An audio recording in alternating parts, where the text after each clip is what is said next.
स्क्रीनवर प्रश्न दिसला असेल तर स्वागत आहे आपलं के टॉप एज्युकेशन या चॅनलवरती। आणि शिष्यवृत्तीची तयारी करणारे जे विद्यार्थी आहेत यांच्यासाठी अशा स्वरूपाचे प्रश्न येतात।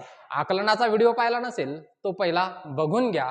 आणि आज आपल्याला अशाच स्वरूपाचे काही प्रश्न पाहायचे आहेत। जो स्क्रीनवर तुम्हाला प्रश्न दिसला होता तर या आधारावर आपल्याला प्रश्न कसे तयार होतात हे आपल्याला पाहायचंय। म्हणजे आपल्याला काय पाहायचं आहे तर शिष्यवृत्ती परीक्षेमध्ये जी काही इंग्रजी अक्षरमाला आहे तर या इंग्रजी अक्षरमालेमध्ये जे काही शब्द आलेले असतात किंवा अक्षरमाला आलेली असते किंवा त्यावर आधारित प्रश्न तयार झालेले असतात यावर आपल्याला आज खऱ्या अर्थानं चर्चा करायची आहे। तर ही इंग्रजी अक्षरमाला म्हणजे मग काय सर एबीसीडी शिकायची का? हो, एबीसीडी शिकायची आहे, तुमची पाठ आहे ही मला माहिती आहे, पण त्यावर प्रश्न कसे तयार होतात हे आता आपल्याला शिष्यवृत्तीच्या माध्यमातून बघायचं आहे। तर त्या दृष्टिकोनातून हा व्हिडिओ बघा की आम्हाला प्रश्न कसे तयार होणार आहेत। आता आपल्याला ही जी काही इंग्रजी अक्षरमाला आहे, हे जे काही सगळे अल्फाबेट्स आपल्याला दिसत आहेत ना, या सगळ्यांची फोड करायची आहे। बरोबर, ती कशी करायची हे समजून घ्या। तर बघा, A B C D E पासून वाय पर्यंतची अक्षरमाला आपण लिहिलेली आहे। वाय पर्यंतची अक्षरमाला आपल्या समोर आहे।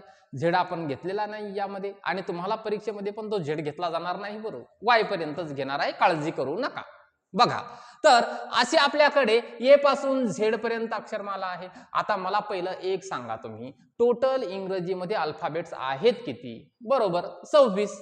मग आपण एक घेतला नाही म्हणजे किती घेतलेले आहेत? 25 घेतलेले आहेत। किती घेतलेले आहेत? 25। आता या 25 ला काय करायचं माहित आहे का? सोपं करायचं। तर याला 5-5च्या गटामध्ये आपल्याला तयार करायचं। आता 5-5च्या गटामध्ये 25 चे 5-5 गट करा, 5चा पाडा तुम्हाला येतो की नाही? बघा, A B C D E हा 5चा एक गट तयार करा। त्यानंतर एफ जी एच आय जे 5चा एक गट तयार करा। K L M N O 5चा एक गट तयार करा। P Q R S T 5चा एक गट तयार करा। आणि U V W X Y Z 5चा एक गट तयार करा। किती गट झाले तुमच्या समोर? एकूण 5 गट तयार झालेले आहेत। 5 गट तयार झाले। आता एक गट कशासाठी करायचे तुम्हाला या पद्धतीनेच दिलेली आहे, अक्षरमाला असणार आहे तुम्हाला पेपरमध्ये या पद्धतीचीच।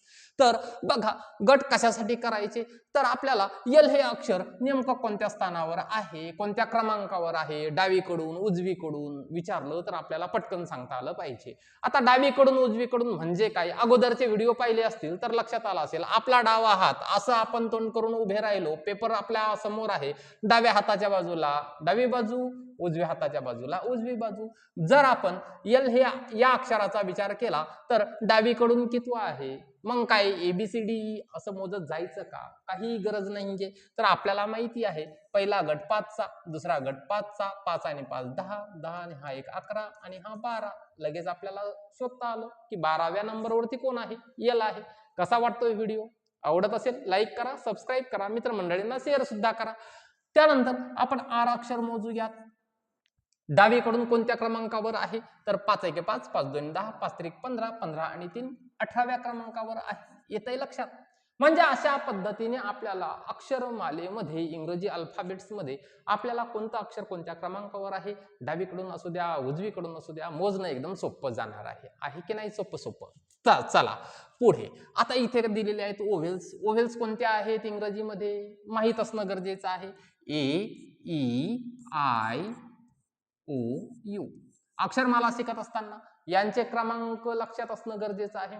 ए कुठे आहे, बी कुठे आहे, सी कुठे आहे, कधी कधी एखाद्या वेळेस ए कुठे आहे, ई कुठे आहे, आय कुठे आहे, ओ आणि यू कोणत्या क्रमांकावर आहे हे आपल्या लक्षात येणं गरजेचं आहे। अक्षरमाला समोर जरी नसली तरी सुद्धा बघा, ए तुम्हाला माहिती आहे 1 नंबरवर आहे, हा 5 नंबरवर आहे, हा 9 नंबरवर आहे, हा 15 नंबरवर आहे आणि हा 21 नंबरवर आहे। या पद्धतीने अक्षरमालेमध्ये यांचे क्रम आहेत, बघा शोधून त्याच क्रमांकावर आहे की नाही। ए हा 1 नंबरला आहे, ई हा 5 नंबरला आहे, आय कुठे आहे, आय तर आय हा 9 नंबरवर आहे, त्यानंतर ओ कुठे आहे 15व्या नंबरवर आहे। बघा 5 त्रिक 15 आणि यू कुठे आहे तर 21व्या नंबरवर 20 आणि 1 21व्या नंबरवर। आता पटकन तुम्ही म्हणाल की सर यांची बेरीज किती होते? यांची बेरीज किती होते? यांची बेरीज होते बेटा 51। किती होते 51 होते, म्हणजे 5 अधिक 1 अधिक करून बघा बेरीज. हे आपल्याला अशा काही गोष्टी माहीत असल्या पाहिजेत, म्हणजे आपला परीक्षेमध्ये वेळ वाचतो. परीक्षेमध्ये वेळ वाचवण्यासाठी अशा काही गोष्टी आपल्याला माहीत असल्या पाहिजेत. आता कोणीतरी असंही कमेंट करेन, काय कमेंट करेन, सर सगळ्यांचीच बेरीज किती होती तीही एकदा सांगून द्या. चला तीही सांगून देतो, सगळ्यांचीच बेरीज किती होती तीही सांगून देतो तुम्हाला, म्हणजे तुमच्या मनामध्ये प्रश्नच राहणार नाहीये. तर सगळे जे काही अल्फाबेट्स आहेत यांची बेरीज आपल्याला करायची. मग आता काय सगळ्यांची 1 पासून 25 पर्यंत मांडत जाऊ? असं नाही करायचं, असं नाही करायचं. मग करायचं तरी काय, तर ए पासून ते वाय पर्यंत, ए पासून ते वाय पर्यंत या सगळ्या अल्फाबेटचे जे काही क्रमांक आहेत यांची बेरीज करायची आहे आपल्याला. मग एकूण किती आहेत आपल्याला दिलेले? 25 आहे. शेवटच्याचा क्रमांक आहे बेटा 25. 25 आहे म्हटल्याच्या नंतर आपल्याकडे एक सूत्र आहे, ते सूत्र वहीत लिहून ठेवा बरं. सूत्र काय आहे?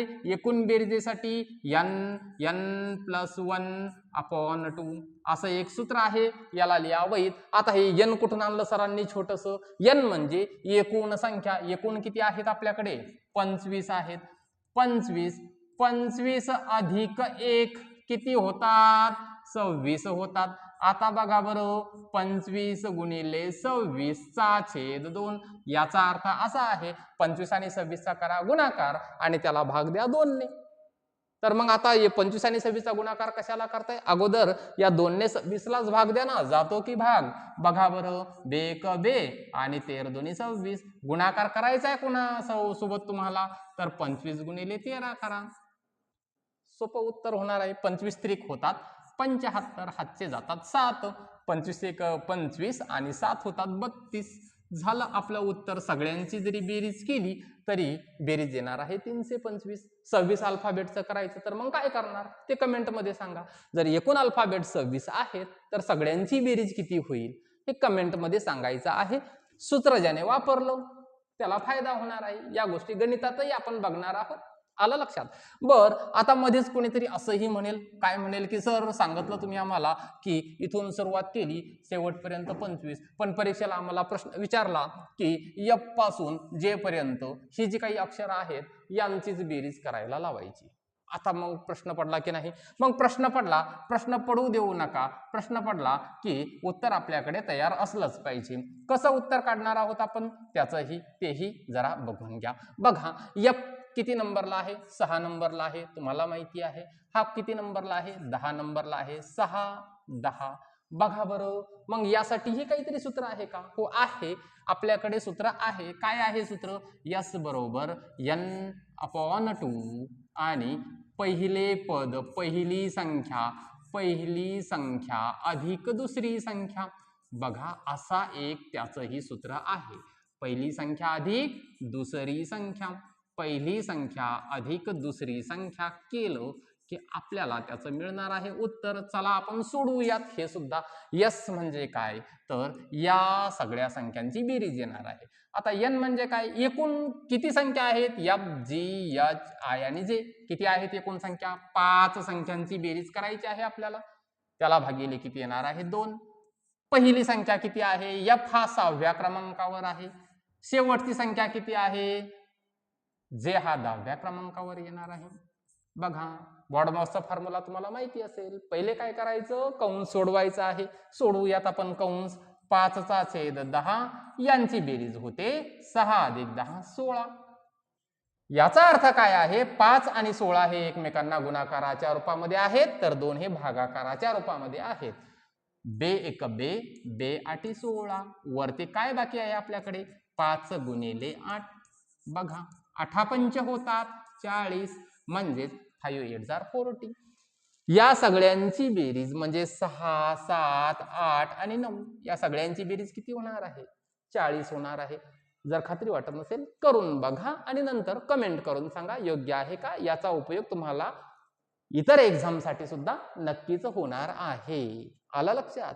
व्हिडिओ कसा वाटतोय नक्की सांगा कमेंट करून. आपल्या मित्रमंडळींना शेअर करायला मात्र विसरायचं नाही, कारण आता तुमच्यामुळेच आजच आपले 100 सबस्क्रायबर पूर्ण झालेले आहेत, ते सुद्धा स्कॉलरशिपचे. येथे लक्षात? चला तर आपल्याला प्रश्न सोडवायचे आहेत. खऱ्या अर्थानं आपल्याला कशा प्रकारचे प्रश्न विचारले जातात हे आता सोडवायचं आहे. ही वर जी दिलेली आहे ना सगळ्या विद्यार्थी मित्रांनो, ही आहे आपली अक्षरमाला. अशी अक्षरमाला आपल्याला शिष्यवृत्तीला विचारली जाणार आहे, ए पासून वाय पर्यंतची 5-5च्या गटामध्ये असलेली. तर यावर आपण एक प्रश्न बनवलेला आहे. काय प्रश्न आहे तो जरा काळजीपूर्वक वाचा. माझं नेहमी म्हणणं हेच असतं, प्रश्न हा काळजीपूर्वक वाचणं गरजेचं आहे. आपण आकलन शिकत आहोत, प्रश्नाचं आकलन होणं तेवढंच महत्वाचं असतं. बघा काय दिलेला आहे प्रश्न. दिलेल्या अक्षरमालेतील, ही जी अक्षरमाला दिलेली आहे ती शेवटून 16व्या अक्षराच्या डावीकडील 3ऱ्या अक्षराच्या उजवीकडील 9वे, याचा अर्थ 9वे घ्या बरं, इथं 9 झालेला आहे, 9वे अक्षर कोणते, असा आपल्याला प्रश्न विचारलेला आहे. बघा बरं, दिलेली अक्षरमाला आहे शेवटून 16व्या अक्षराच्या डावीकडील. आपण प्रश्नाला थोडंसं तोडत सॉल्व्ह करायचं असतं.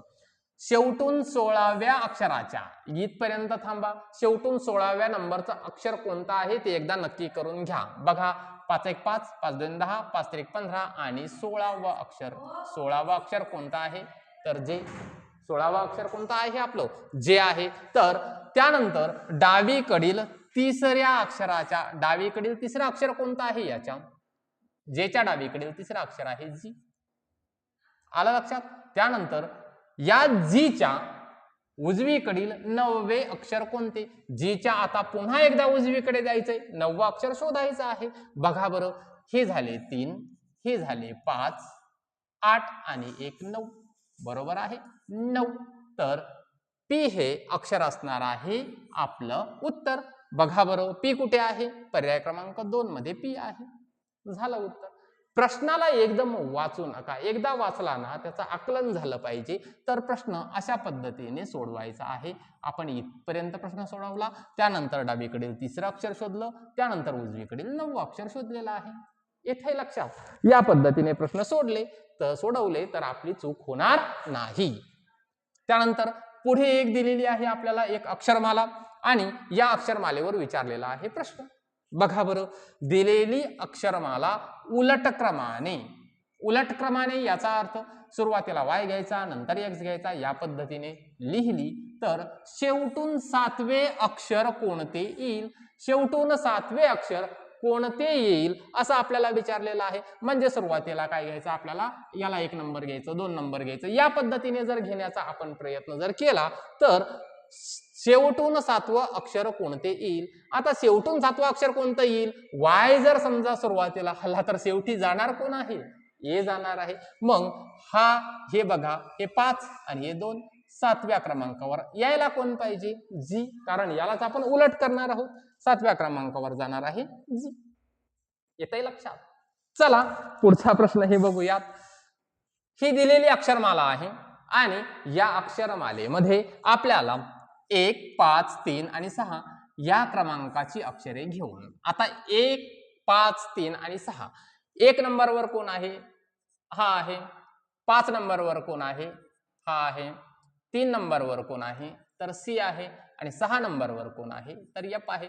म्हणजे ही जी अक्षरं आहेत ही अक्षरं आपल्याला घ्यायची आहे आणि यापासून अर्थपूर्ण शब्दातील शेवटचे अक्षर कोणते असा प्रश्न विचारलेला आहे. बघा बरं, 1 नंबरवर कोण आहे, ए आहे. त्यानंतर 3 नंबरवर कोण आहे, सी आहे. 5 नंबरवर ई आहे आणि त्यानंतर 6 नंबरवर एफ आहे. या 4 अक्षरांपासून अर्थपूर्ण शब्द आपल्याला तयार करायचा आहे. A C E F. बघा बरं, F A C E face झाला की नाही अर्थपूर्ण शब्द तयार. F A C E face हा अर्थपूर्ण शब्द तयार झाला. मग याचं शेवटचं अक्षर कोणतं आहे तर ई आहे. बरोबर, कुठे आहे ई, पर्याय क्रमांक 1 मध्ये ई आहे. या स्वरूपाचे सुद्धा प्रश्न निश्चितच आकलनाच्या या घटकामध्ये विचारले जातात. कळालं. चला पुढे जायचंय आपल्याला. ही दिलेली अक्षरमाला आहे आणि दिलेल्या अक्षरमालेत बी आणि क्यू च्या दरम्यान म्हणजे काय बरं, म्हणजे दोघांच्या मध्ये, दरम्यान याचा अर्थ असतो दोघांच्या मध्ये किती अक्षरे आहेत. मग पहिले आपल्याला काय शोधावं लागेल, बी कुठे आहे तुम्हाला माहिती आहे इथे बी आहे. त्यानंतर क्यू कुठे आहे, तर क्यू इथे आहे. बघा बरं, बी आणि क्यू यांच्या दरम्यानची अक्षर शोधायची आहेत. बघा, पी पासून सी पर्यंत इथे आहेत 3, इथे आहेत 5, इथे आहेत 5, त्यानंतर इथे आहे 1, म्हणजे 8 आणि 5 13 आणि 1 14. किती अक्षर असायला पाहिजे मध्ये? या दोघांच्या दरम्यान बी आणि क्यूच्या दरम्यान एकूण 14 अक्षर असणार आहेत. याही स्वरूपाचे प्रश्न आपल्याला परीक्षेमध्ये निश्चितच आढळून येतील. याचा सराव होणं फक्त गरजेचा आहे. त्यानंतर पुढे जायचंय आपल्याला. बघा, पुढचाही प्रश्न अक्षरमालेवर, कारण आज आपल्याला बघायचे फक्त अक्षरमालाच. बघा, दिलेल्या अक्षरमालेत पर्यायातील कोणत्या अक्षराचा अनुक्रमांक पूर्ण वर्ग संख्या नाही, असा प्रश्न विचारलेला आहे. बघा, दिलेल्या अक्षरमालेत पर्यायातील पर्याय बघावे लागणार आहेत. आता आपल्याला पर्याय बघावे लागणार आहेत की नाही? बघा बरं, वाय किती क्रमांकावर येतो? सगळ्यात शेवटी आहे म्हणजे 25 क्रमांकावर येतो. बऱ्यापैकी आता अक्षरमाला पाठ झालेली आहे. यच किती क्रमांकावर येतो? तर यच आपला कुठे आलेला आहे? इथे आलेला आहे. 5 आणि 3 8, बरोबर आहे. 8 वर यच आलेला आहे. ए कुठे आहे? 1 नंबरवर आलेला आहे. आणि पी कुठे आहे? तर पी यामध्ये आहे. याच्या पाठीमागे 3 गट आहे. म्हणजेच काय? 5 त्रिक 15, 5 त्रिक 15 आणि 1 16. बघा बरं, 16 नंबरवर पी येतो. आता आपल्याला प्रश्न विचारलेला काय आहे खऱ्या अर्थानं, की यापैकी कोणती संख्या ही पूर्ण वर्ग संख्या नाही. यासाठी वर्ग आपल्याला माहित असणं गरजेचे आहे. जसं की 25 ही संख्या आलेली आहे. 25 ही संख्या वर्ग संख्या आहे का? हो आहे. 5 चा वर्ग 25 होतो. बर, त्यानंतर 8 ही संख्या वर्ग संख्या आहे का? नाही. 8 ही जी संख्या आहे ही वर्ग संख्या नाही, तर ती घन संख्या आहे. 2 चा घन 8 होतो. 1 ही वर्ग संख्या आहे का? हो आहे. 1 चा वर्ग 1च होतो. 16 ही वर्ग संख्या आहे का? 4 चा वर्ग हा 16 होतो. हे वर्ग निश्चितच तुम्हाला माहित असणं गरजेचं आहे, कारण वर्गांचा उपयोग, घनांचा उपयोग, पाढ्यांचा उपयोग आपल्याला कुठे होणार आहे? तर गणिताचे प्रश्न सोडवण्यासाठी निश्चितच होणार आहे. आणि त्यांचा वापर आपल्याला बुद्धिमत्तेसाठी सुद्धा होतो. एकदम साधे साधे वर्ग होते. वर्गसंख्या आपल्या पाठ असणं गरजेचे आहे 30 पर्यंत.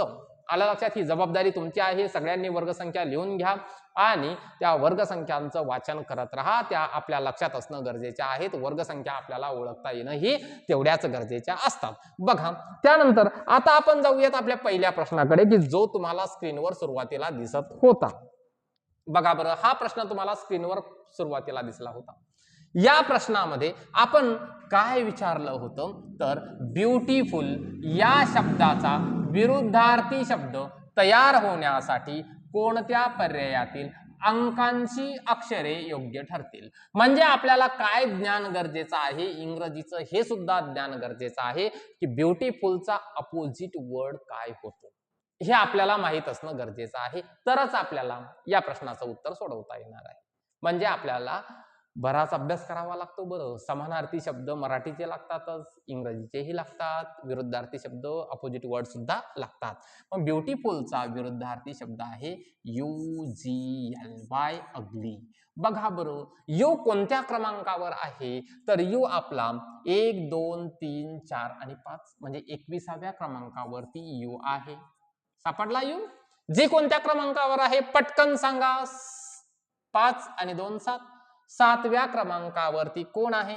जी आहे. म्हणजे आपल्याकडे 21 तयार झाली, दुसरा 7 तयार झाला.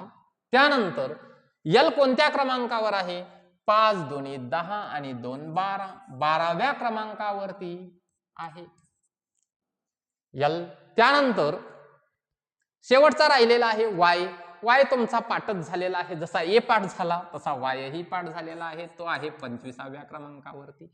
म्हणजे 21 7 12 आणि 25, 21 7 12 आणि 25, 21 7 12 12 असं उत्तर दिलेलं आहे. ते होणार नाही. 21 7 12 25 पर्याय क्रमांक 4 असे काही पर्याय तुम्हाला फसवण्यासाठी मुद्दाम दिलेले असतात, जेणेकरून तुम्ही घाईघाईमध्ये पर्याय क्रमांक 2 म्हणावं. यासाठी तुम्हाला चुकवण्यासाठी अशा स्वरूपाचे प्रश्न निश्चितच काय केलेले असतात, परीक्षेमध्ये ऍड केलेले असतात। बघा, हा व्हिडिओ तुम्हाला कसा वाटला हे कमेंट करून नक्कीच सांगायचं आहे आणि असाच सपोर्ट काय करायचा आहे आपल्याला ठेवायचा आहे आणि आपण अभ्यासाच्या या फ्लोमध्ये राहायचं आहे। आपल्या मित्रमंडळींपर्यंत हा व्हिडिओ नक्की पोहोचवा। व्हिडिओ कसा वाटत आहे हे कमेंट करून नक्की सांगायचं आहे। आपल्या चॅनलला सबस्क्राईब केलं नसेल तर पहिलं मात्र सबस्क्राईब करायचं आहे आणि बेल आयकॉनला क्लिक करायचं आहे, जेणेकरून व्हिडिओ अपलोड केल्या केल्या तुमच्यापर्यंत सगळ्यांच्या अगोदर येऊन नक्की पोहोचेल। भेटूयात पुढच्या व्हिडिओमध्ये। धन्यवाद।